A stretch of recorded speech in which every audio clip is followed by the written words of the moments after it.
मराठा आरक्षणासाठी मुंबईच्या दिशेनं कूच करणार आहेत। 29 ऑगस्टला गणपती घेऊनच मुंबईत प्रवेश करायचा असा निर्धार त्यांनी बीडच्या मांजरसुबा गावात पार पडलेल्या सभेमध्ये घेतलाय।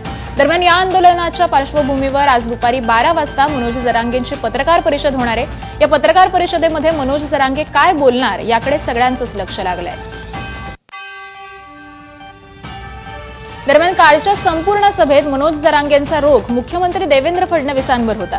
मुंबईत पोहोचल्यानंतर आपल्यात फूट पाडण्यासाठी सरकारच डावपेच आखू शकतं अशी शंका मनोज जरांगेंनी बोलून दाखवली। श्रीमंत मराठ्यांनी वाहनांच्या स्वरूपात मोर्चासाठी मदत करावी असं आवाहन देखील जरांगेंनी केलंय। यावेळी आरक्षण घेतल्याशिवाय माघार घ्यायची नाही असा चंगच जरांगेंनी बांधलेला आहे। दरम्यान मनोज जरांगेंनी मराठा समाजाला काय आवाहन केलंय पाहूयात। 29 ऑगस्टला आपल्याला मुंबईला जायचं। 27 ऑगस्टला आपण सकाळी 10 वाजता आंतरवालीतून निघतोय। मुंबईला सगळ्यांनी शांततेत जायचंय। आरक्षण घेऊन येताना शांततेत आपण आपल्या घरी यायचं। माय बापा हो, शेवटची फाईट आहे, अशी जमून हाणायची।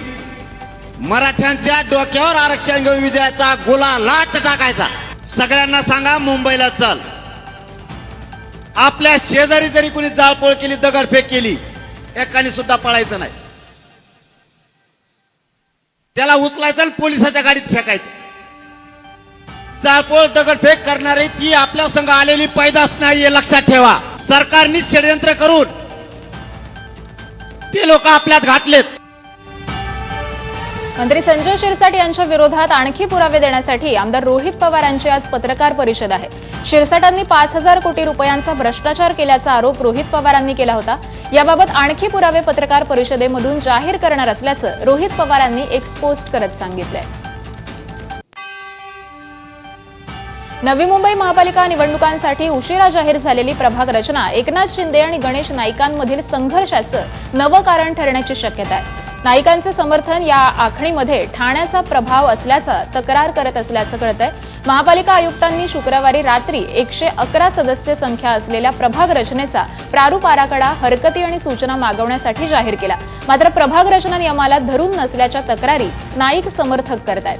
तर हा डाव आपल्याला माहीत आहे आणि मी तो उधळून लावेन असं बैठकीमध्ये गणेश नाईकांनी बोलून दाखवल्याचं कळतंय। त्यामुळे शिंदे आणि नाईकांमध्ये आरपारची लढाई होण्याची चिन्ह आहेत। महाराष्ट्र विधानसभेत मतं चोरून महायुती सरकार सत्तेत आलं हा आरोप सर्वप्रथम केला होता तो राहुल गांधींनी। आणि राहुल गांधींच्या आरोपांनंतर इंडिया आघाडीतील दिल्लीत तर मविया महाराष्ट्रात रस्त्यावर उतरली आणि आता राज ठाकरेंनी देखील तोच सूर आळवलाय। आपल्याला मतदान होतं मात्र आपली मतं चोरली जातात असा आरोप राज ठाकरेंनी पुण्यातल्या मेळाव्यामध्ये केला। राज ठाकरे देखील इंडिया आघाडीची भाषा बोलू लागल्यामुळे अनेक प्रश्न जन्माला आलेत। बंधू उद्धव ठाकरेंची जवळीक वाढल्यानंतर राज ठाकरे इंडिया आघाडीमध्ये सहभागी होणार का या प्रश्नांची देखील कुजबूज सुरू झाली आहे। कालच्या पुण्याच्या मेळाव्यामध्ये राज ठाकरेंनी नेमके कोणते मुद्दे उपस्थित केले होते तेही पाहूयात। त्याच वेळेला सांगत होतो या लोकांना, लोकसभेला तुम्ही निवडणुकीवरती बहिष्कार टाका, ही जागतिक बातमी होईल। आता ते राहुल गांधींनी सगळं बाहेर काढलं परत प्रकरण। मी तेव्हापासून सांगतोय की आपल्याला मतदान होत नाहीये हे तुम्ही समजू नका। मतांमध्ये गडबड आहे, आपली मतं चोरली जात आहेत, बलकी आत्मे टाकली जात आहेत आणि तुम्हाला सतत पराभवाला सामोरं जावं लागतं। अनुराग ठाकूरने 6 मतदारसंघाचं काढलं, तो सत्ताधारी पक्षाचा आहे, बरोबर आहे। म्हणजे निवडणूक आयोगाने काय वागलं पाहिजे की अरे विरोधी पक्ष पण बोलतोय, सत्ताधारी पक्ष पण बोलतोय, म्हणजे सगळ्याची इन्क्वायरी व्हायला पाहिजे होती, परंतु सगळं प्रकरण दाबलं जातं। याचं कारण सगळा खेळ गेल्या 10-12 वर्षाचा उडा पडेल। एकीकडे ठाकरे बंधूंच्या संभाव्य युतीची जोरदार चर्चा असताना त्याआधी ठाकरे बंधूंची मतचोरीच्या आरोपांवरून एकी झाली आहे। राज ठाकरेंप्रमाणेच आता उद्धव ठाकरेंनी देखील मतदार याद्यांवर काटेकोरपणे लक्ष ठेवा अशा सूचना कार्यकर्त्यांना दिल्या आहेत। डोळ्यात तेल घालून मतदार यादी तपासा असं आवाहन देखील त्यांनी केलंय। तर दरम्यान उद्धव ठाकरेंनी नेमकं काय म्हटलंय तेही पाहूयात।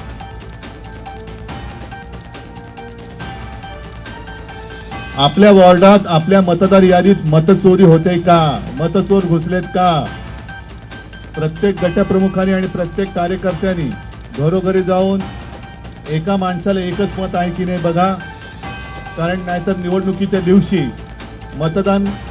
जे मतदार आपल्यामध्ये नाही आहेत त्यांच्या नावाने सुद्धा बोगस मतदान होतं, काही ठिकाणी दुबार तिबार मतदान होतं.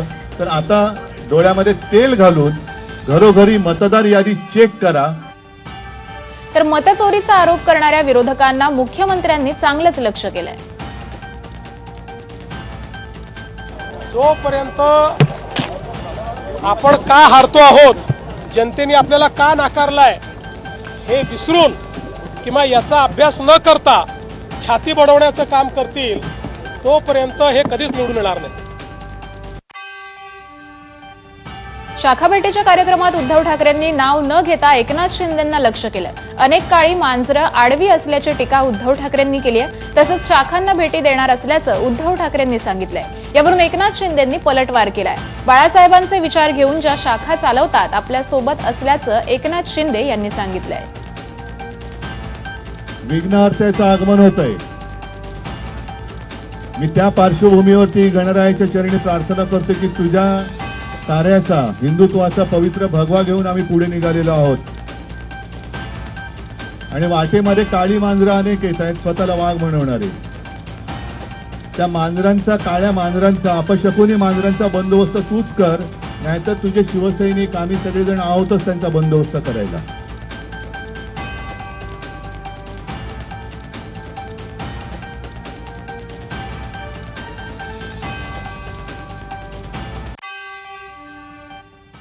आणि यानंतर एक ब्रेकिंग बातमी पाहूयात. कीर्तनकार, प्रवचनकार ही महाराष्ट्राचे ताकद असून वारकऱ्यांच्या केसाला देखील धक्का लावण्याची हिंमत कोणी करू नये अशा शब्दांमध्ये एकनाथ शिंदेंनी काँग्रेस नेते बाळासाहेब थोरातांना सुनावलंय. कीर्तनकार संग्राम भंडारेंनी केलेल्या वक्तव्यामुळे सध्या संगमनेरमध्ये काँग्रेस आणि महायुतीमध्ये जोरदार धुसफूस सुरू आहे. शिवसेनेचे आमदार अमोल खताळ यांना निवडून दिल्यानंतर निवडणुकीनंतर आज पहिल्यांदाच एकनाथ शिंदेंनी मतदारांचे आभार मानण्यासाठी आभार सभा घेतली आणि याचवेळी त्यांनी काँग्रेस आणि उद्धव ठाकरेंच्या शिवसेनेला जोरदार समाचार घेतलाय.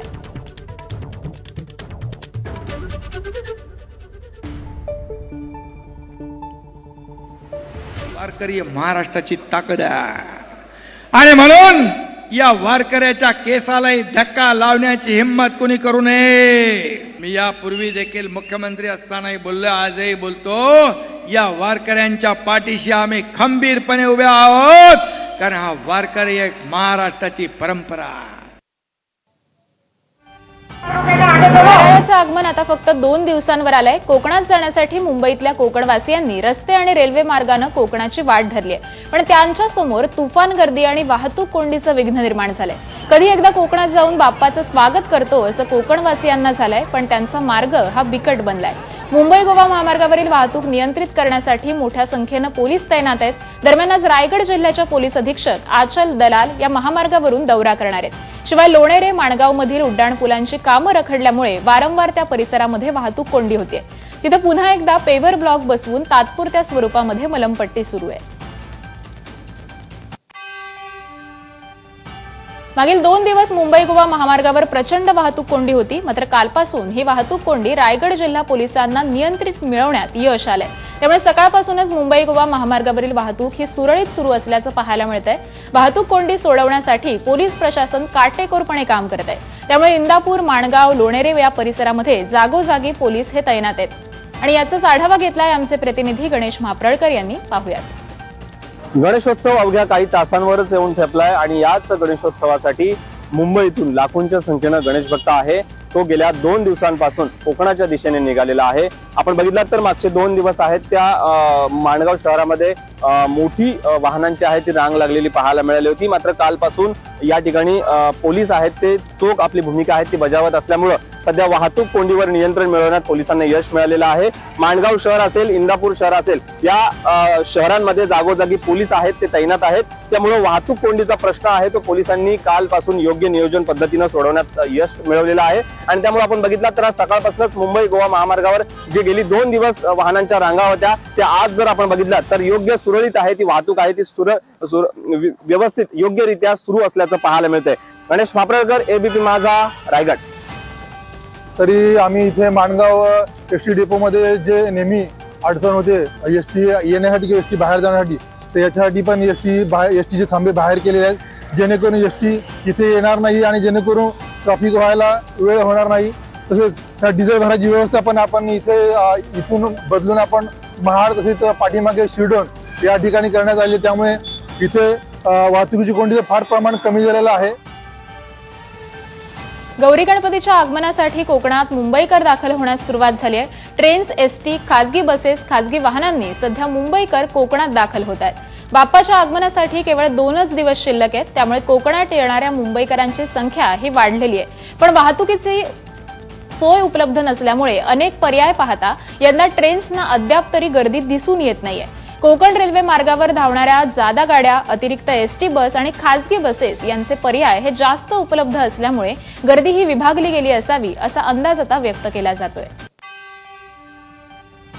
कोकण रेल्वेवरील स्थानकांची जबाबदारी देखील आता मुंबई रेल्वे पोलिसांवर सोपवण्यात आली आहे. त्यामुळे कोकण रेल्वेवरील प्रवाशांच्या सुरक्षेत भर पडणार आहे. आज कोकण रेल्वेच्या रत्नागिरी रेल्वे स्थानकातील रेल्वे पोलीस ठाण्याचे उद्घाटन हे करण्यात येणार आहे. या रेल्वे पोलीस ठाण्यामध्ये संध्याकाळी 3 ते 4 पोलीस अधिकारी आणि 60 पोलीस कर्मचारी हे तैनात असतील. ठाण्यातील बालमित्र गणेश उत्सव मंडळाच्या गणरायाचं जल्लोषात आगमन झालंय. ढोल ताशांच्या गजरात आणि फटाक्यांची आतषबाजी करत बाप्पाचं आगमन झालं. बालगणेश मंडळांचं यंदाचं 49वं वर्ष असून हा आगमन सोहळा पाहण्यासाठी ठाणेकरांनी मोठी गर्दी केली होती. भिवंडी शहरातील गोदामे, कारखाने यामुळे शहरात अंतर्गत मार्गावर अवजड वाहनांची वाहतूक होत होती. या अवजड वाहनामुळे अपघात होऊन अनेकांचे नाहक बळी गेल्यामुळे अवजड वाहनांना बंदी घालण्यात यावी अशी मागणी नागरिकांकडून सुरू होती. त्यातच शनिवारी एका डॉक्टरांचा अवजड वाहनामुळे मृत्यू झाला होता आणि त्यानंतर नागरिकांनी अवजड वाहनांना भिवंडी शहरामध्ये विरोध केल्यामुळे ठाणे वाहतूक पोलिसांनी अपघात टाळण्यासाठी भिवंडी शहरात अवजड वाहनांना कायमस्वरूपी प्रवेश बंदी लागू केली. पुढील आदेशापर्यंत ही बंदी लागू असेल असं वाहतूक पोलिसांनी स्पष्ट केलं आहे.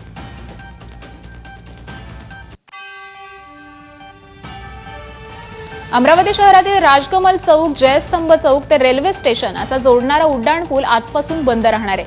नादुरुस्त झाल्यामुळे हा पूल केव्हाही कोसळू शकतो, त्यामुळे काही अनुचित प्रकार घडू नये यासाठी सार्वजनिक बांधकाम विभागानं पूल बंद करण्याचा निर्णय घेतलाय.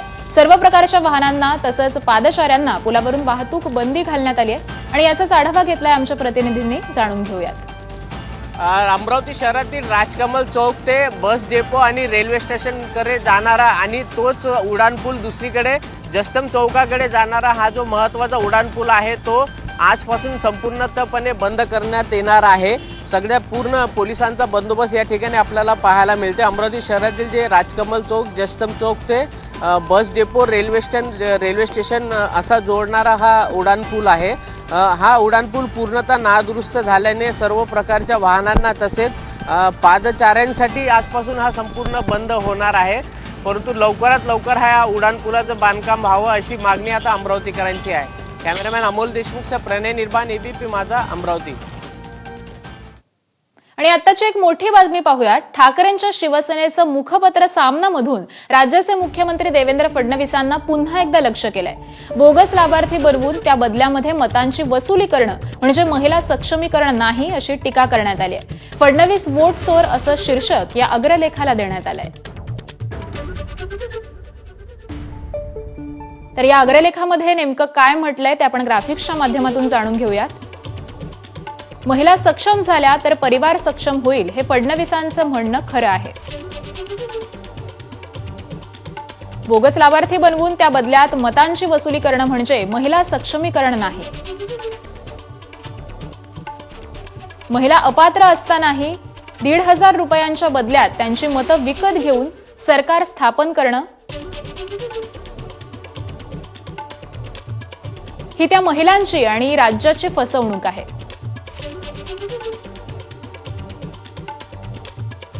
फडणवीस, शिंदे, अजित पवार यांना जनतेचा कौल वगैरे अजिबात मिळालेला नाही.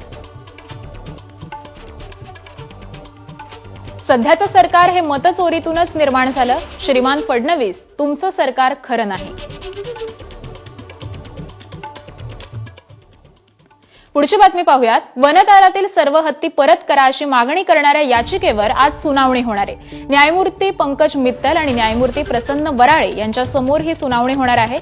गेल्या वेळी वंतारा प्रतिवादी केलेलं नसल्यामुळे त्यांना प्रतिवादी करून या घेण्याच्या सूचना न्यायालयानं दिलेल्या होत्या आणि आज त्यावर सुनावणी होणार आहे.